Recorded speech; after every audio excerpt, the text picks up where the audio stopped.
Sementara itu, Saudara Presiden Republik Indonesia Joko Widodo menyatakan akan membangun Creative Hub senilai 150 miliar rupiah di Provinsi Aceh. Hal tersebut disampaikan Presiden saat berdialog dengan anak-anak muda dalam kunjungannya ke Provinsi Aceh.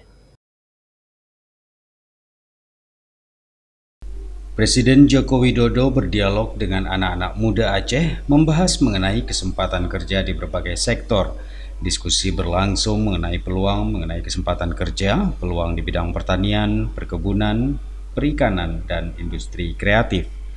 Dalam dialog tersebut, anak-anak muda Aceh meminta Jokowi membuatkan rumah kreatif.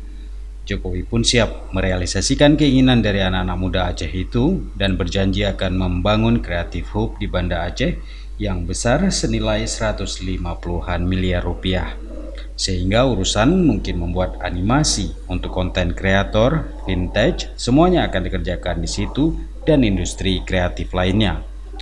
Presiden Jokowi juga mengungkapkan alasannya berdialog dengan anak-anak muda Aceh karena dirinya ingin menyebarkan spirit optimisme di kaum muda.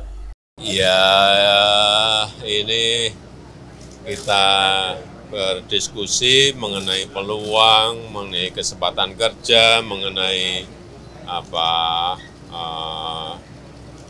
peluang di pertanian, di perkebunan, di perikanan, di industri kreatif. Saya kira banyak hal yang kita bicarakan tadi, tetapi tadi mereka meminta untuk dibuatkan rumah kreatif di Aceh dan saya sanggupi dan kita bangun nanti Creative Hub di Banda Aceh yang besar, mungkin senilai 150-an miliar gede, sehingga urusan mungkin membuat animasi untuk konten kreator, mungkin untuk fintech dan lain semuanya akan dikerjakan di situ dan industri kreatif lainnya.